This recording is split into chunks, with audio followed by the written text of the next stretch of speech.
Assalamualaikum warahmatullahi wabarakatuh. Kita mulai perkuliahan pada malam hari ini dengan bacaan Bismillah bersama-sama. Bismillahirrahmanirrahim. Pada pertemuan malam hari ini merupakan pertemuan ketiga di mata kuliah akuntansi syariah tentunya. Sekilas tentang materi kita di minggu kemarin, kita sudah membahas tentang pengertian dari akuntansi syariah, di mana pengertian dari akuntansi syariah itu sendiri terdiri dari dua suku kata. Yang pertama adalah akuntansi, yang kedua adalah syariah. Jadi di sini definisi akuntansi, Bu Mei mencoba mengingatkan kembali, memiliki arti identifikasi transaksi yang diikuti dengan adanya kegiatan pencatatan, penggolongan, serta pengikhtisyaran transaksi, sehingga menghasilkan laporan keuangan yang dapat digunakan untuk pengambilan keputusan. Itu merupakan definisi dari akuntansi itu sendiri. Sedangkan definisi syariahnya, kemarin kita sudah membahas, syariah di sini adalah aturan yang telah ditetapkan oleh Allah Subhanahu wa taala untuk dipatuhi oleh manusia dalam menjalani segala aktivitas hidupnya di dunia. Jadi, akuntansi syariah ini bisa diartikan sebagai proses akuntansi atas transaksi-transaksi yang sesuai dengan aturan yang telah ditetapkan Allah Subhanahu wa taala. Jadi yang bisa dicatat di akuntansi syariah hanya transaksi yang berprinsip syariah tentunya. Itu sekilas tentang materi minggu kemarin. Hari ini kita akan melanjutkan di pertemuan ketiga ini materi perkembangan akuntansi syariah. Ini izin membagikan materinya terlebih dahulu. Ya, di sini sudah Bu Mei publish juga di blognya Bu Mei. Judulnya Perkembangan Akuntansi Syariah ya. Jadi sebelum kita masuk ke perkembangan akuntansi syariah, terlebih dahulu kita akan memahami perkembangan dari transaksi syariah itu sendiri. Jadi di sini perkembangan pemikiran mengenai akuntansi syariah kan semakin berkembang. Tentunya berkembangnya pemikiran di akuntansi syariah ini ditandai dengan makin diterimanya prinsip-prinsip transaksi syariah itu di dunia internasional.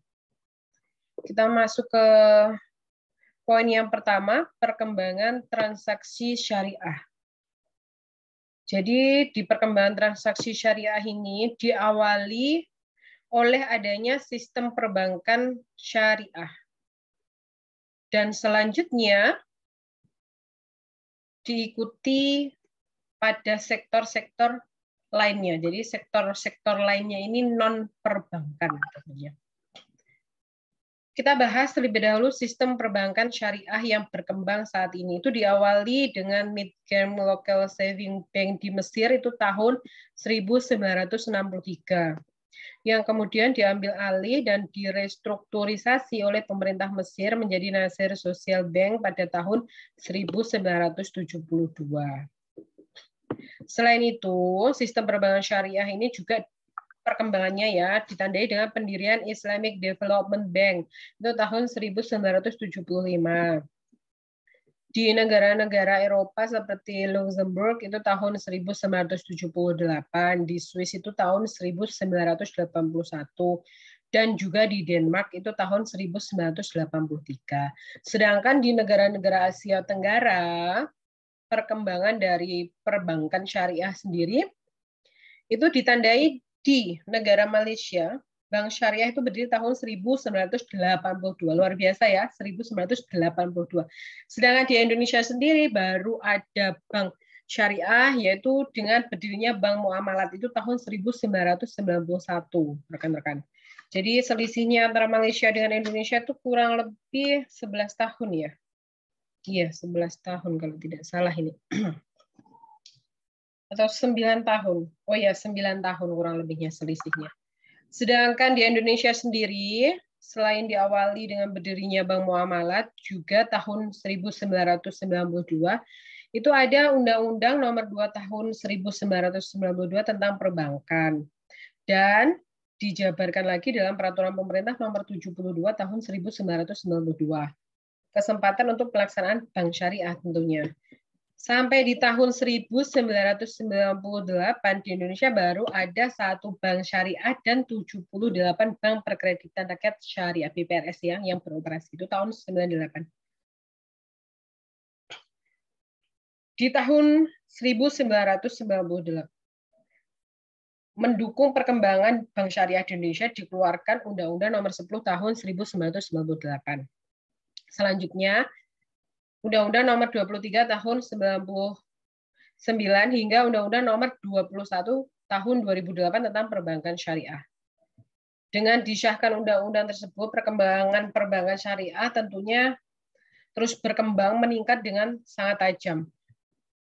Ini didukung dengan data yang ada di tabel. Ini tahun 2014 ya, pertengahan, jadi di bulan Juni, di mana Bank Umum Syariah itu jumlah banknya ada 11, sedangkan jumlah kantornya itu sudah banyak sekali, ada 2.139.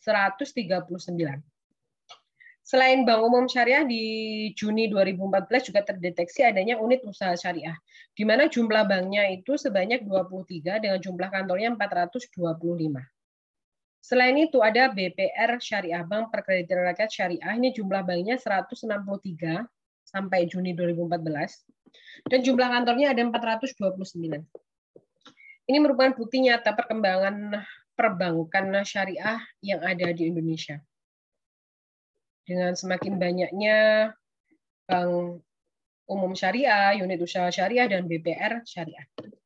Selain perbankan syariah, sektor lainnya juga berkembang, yaitu sektor asuransi syariah. Di asuransi syariah sendiri, ini perkembangannya tahun 1979 itu di Sudan ya, dengan adanya The Islamic Insurance Company of Sudan. Malaysia itu tahun 1985 menerapkan asuransi dengan prinsip syariah dan dikelola oleh Syarikat Takaful Malaysia. Sedangkan di Indonesia sendiri diawali dengan berdirinya asuransi takaful tahun 1994 oleh PT Syarikat Takaful Indonesia. Ini non-bank ya, asuransi syariah. Selain perbankan syariah berkembang dengan pesat, ada asuransi syariah, sektor syariah yang lainnya juga berkembang di Indonesia. Apa saja? Jadi sektor keuangan non-bank yang berkembang di Indonesia yang menggunakan prinsip syariah, itu ada obligasi syariah, suku, pasar modal syariah, dana pensiun syariah, pendanaan proyek syariah, real estate syariah.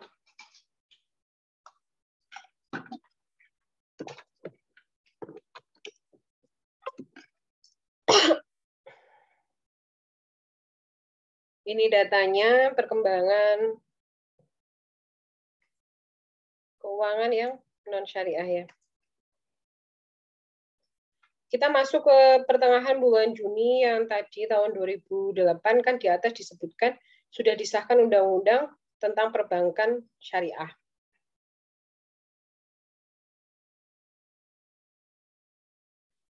Selain undang-undang tentang perbankan syariah juga tentang undang-undang surat berharga syariah nasional SBSN di sini.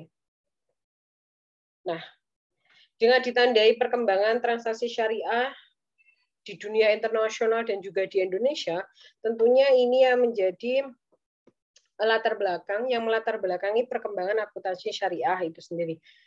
Sekarang kita masuk ya ke poin utama dari materi kita hari ini, yaitu perkembangan akuntansi syariah. Jadi perkembangan akuntansi syariah sebenarnya hanya ada 3 periode, yaitu periode sebelum tahun 2002, periode tahun 2002 sampai 2007, dan periode tahun 2007 sampai sekarang ini. Di mana periode yang pertama itu sebelum tahun 2002, yang dijadikan acuan untuk implementasi akuntansi syariah itu sendiri mengacu pada PSAK 31 tentang akuntansi perbankan.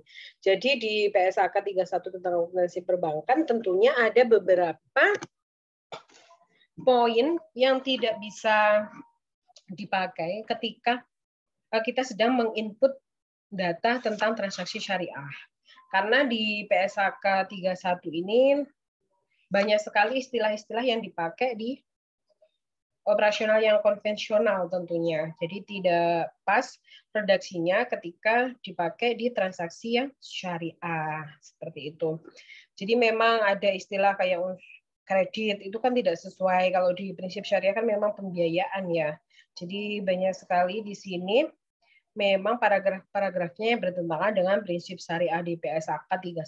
Tapi memang pada waktu itu kan masih belum ada yang dijadikan acuan untuk aturan syariah itu sendiri, sedangkan transaksi syariah sudah berkembang di Indonesia. Selain PSAK 31, juga mengacu pada Accounting Auditing Standard of Islamic Financial Institution, ini yang disusun oleh Accounting and Auditing Organization for Islamic Financial Institution, suatu badan otonom ini yang didirikan 27 Maret 1991 di Bahrain. Sekarang masuk ke perkembangan akuntansi syariah periode yang kedua, yaitu tahun 2002-2007. Ini mengacu pada PSAK 59 tentang akuntansi perbankan syariah. Jadi di PSAK 59 ini memang acuannya adalah akuntansi untuk bank umum syariah, bank perkreditan rakyat syariah, dan kantor cabang syariah. Kita masuk ke periode perkembangan akuntansi syariah. Yaitu periode yang ketiga tahun 2007 sampai dengan sekarang, di mana Dewan Standar Akuntansi Keuangan itu sudah mengeluarkan PSAK Syariah yang merupakan perubahan dari PSAK 59 di periode kedua tadi. Dan di sini ada kerangka dasar penyusunan dan penyajian laporan keuangan syariah dan PSAK Syariah yang digunakan baik oleh entitas syariah maupun entitas konvensional yang melakukan transaksi syariah baik itu di sektor publik maupun di sektor swasta. Jadi dengan demikian saat ini ya di Indonesia selain memiliki PSK syariah juga ada pernyataan standar akuntansi keuangan PSAK, konvergensi IFRS, SAK etap standar akuntansi keuangan entitas tanpa akuntabilitas publik yang dirilis secara resmi yaitu tanggal 17 Juli 2009 dan standar akuntansi pemerintahan tentunya. Ini sedikit materi yang dapat Bu Mei sampaikan pada pertemuan perkuliahan ketiga pada malam hari ini di mata kuliah akuntansi syariah di Prodi Ekonomi Syariah semester 4 tentunya. Oke, nanti kita lanjutkan. Untuk pembahasan dan diskusinya bisa melalui WA Group ataupun kolom komentar di kanal YouTube-nya Bu Mei maupun di blognya Bu Mei ini. Terima kasih rekan-rekan yang sudah meluangkan waktunya. Ada kurang lebihnya Bu Mei mohon maaf. Demikian kita akhiri perkuliahan dengan bacaan hamdalah bersama-sama. Alhamdulillahirabbil alamin. Wassalamualaikum warahmatullahi wabarakatuh.